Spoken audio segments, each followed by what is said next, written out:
Erravalli form హౌస్లో మాజీ CM కేసీఆర్తో హరీష్ రావు, వినోద్ కుమార్ భేటీ అయ్యారు. ఇటీవల హరీష్ రావు, వినోద్ కుమార్ ఢిల్లీ వెళ్లి వచ్చారు. మన తెలంగాణ సీఎస్ను కలిసి కాళేశ్వరం రిపోర్ట్ ఇవ్వాలని కోరారు. ఈ నేపథ్యంలో కేసీఆర్తో హరీష్, వినోద్ భేటీకి ప్రాధాన్యత ఏర్పడింది. బనకచర్ల అంశంపై సుప్రీంకోర్టుకు వెళ్లే అవకాశం ఉన్న నేపథ్యంలో సమావేశమైనట్టు తెలుస్తోంది.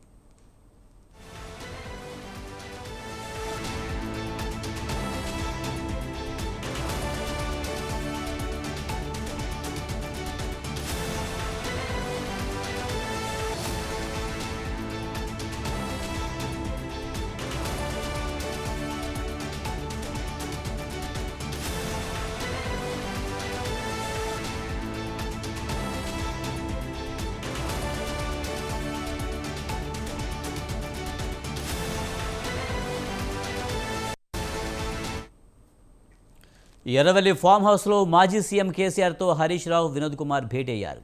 దీనికి సంబంధించి పూర్తి సమాచారాన్ని మా కరెస్పాండెంట్ సవిన్ అందిస్తారు. సవిన్, మాజీ సీఎం కేసీఆర్తో హరీష్ రావు, వినోద్ కుమార్ భేటీకి సంబంధించి పూర్తి అప్డేట్స్ ఏంటి? మాజీ ముఖ్యమంత్రి బీఆర్ఎస్ అధినేత కేసీఆర్ తో మాజీ మంత్రి హరీష్ రావుతో పాటు మాజీ ఎంపీ బోయినపల్లి వినోద్ కుమార్ భేటీ అయ్యారు. ముఖ్యంగా ఇటీవల ఇద్దరు నేతలు ఢిల్లీ వెళ్లి వచ్చారు. ముఖ్యంగా బనకచెర్ల ప్రాజెక్టు అంశాన్ని బీఆర్ఎస్ పార్టీ తీవ్రంగా వ్యతిరేకిస్తోంది. దీనిపై సుప్రీంకోర్టుకు వెళ్తామంటూ ఇప్పటికే బీఆర్ఎస్ పార్టీ స్పష్టం చేసింది. అందులో భాగంగానే సుప్రీంకోర్టులో సీనియర్ న్యాయవాదులతో చర్చించి ఈ అంశంపై మరోసారి కేసీఆర్ తో చర్చిస్తున్నట్టుగా తెలుస్తోంది. మరో అంశం కాళేశ్వరం ప్రాజెక్టు రిపోర్టు.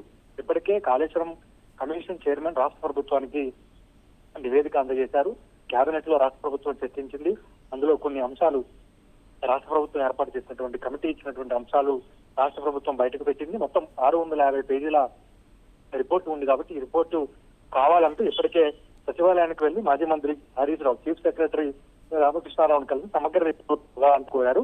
మరోవైపు కాళేశ్వరం కమిషన్ ఇచ్చినటువంటి రిపోర్టు అంశంపై కూడా బీఆర్ఎస్ పార్టీ సుప్రీంకోర్టును ఆశ్రయించే అవకాశం ఉందని ప్రచారం జరుగుతుంది. ఎందుకంటే గత ప్రభుత్వం పైన, బీఆర్ఎస్ పార్టీ పైన, ముఖ్యంగా మాజీ ముఖ్యమంత్రి కేసీఆర్ తో పాటు మాజీ మంత్రులు హరీష్ రావు, గతంలో బీఆర్ఎస్ ప్రభుత్వంలో మంత్రిగా పనిచేసినటువంటి ఈటెల రాజేందర్, అదేవిధంగా అధికారులను టార్గెట్ చేస్తూ ఈ రిపోర్ట్ లో కొన్ని అంశాలు బయటకు వచ్చాయి. కాబట్టి వీటన్నిటి అంశాలపై సుప్రీంకోర్టులో ఒకవైపు కాళేశ్వరం ప్రాజెక్టు రిపోర్టు పైన, మరోవైపు బనకచెర్ల ప్రాజెక్టును అడ్డుకునేందుకు బీఆర్ఎస్ పార్టీ తరఫున సుప్రీంకోర్టులో కేసు వేయాలని భావిస్తున్నారు. కాబట్టి వీటిపైన ఏ విధంగా ముందుకు వెళ్లాలనే దానిపైన కేసీఆర్ తో మాజీ మంత్రి హరీష్ రావుతో పాటు మాజీ ఎంపీ బోయినపల్లి వినోద్ కుమార్ చర్చిస్తున్నట్టుగా తెలుస్తోంది. కేసీఆర్ తో చర్చించిన తర్వాత మరోసారి ఇద్దరు నేతలు ఢిల్లీ వెళ్లి ఈ అంశంపై మరోసారి సుప్రీంకోర్టు సీనియర్ న్యాయవాదులతో చర్చించిన తర్వాత కోర్టులో కేసు వేసే అంశంపై బీఆర్ఎస్ పార్టీ అధికారికంగా నిర్ణయం తీసుకునే అవకాశం మాత్రం మనకు కనపడుతుంది. ఒకటి, బనకచెర్ల ప్రాజెక్టును ఇప్పటికే వ్యతిరేకిస్తూ బీఆర్ఎస్ పార్టీ పెద్ద ఎత్తున క్షేత్రస్థాయిలో ఫైట్ చేయడానికి సిద్ధమవుతోంది. ఇప్పటికే విద్యార్థి విభాగం నేతలకు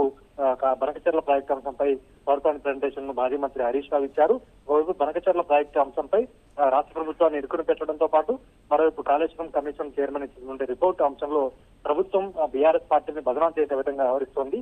ఈ అంశంపై కూడా సుప్రీంకోర్టుకు వెళ్లి కాళేశ్వరం కమిషన్ పూర్తి రిపోర్టును సుప్రీంకోర్టు ముందు పెట్టాలనే యోచనలో కూడా బీఆర్ఎస్ పార్టీ ఉన్నట్లుగా మనకు తెలుస్తోంది.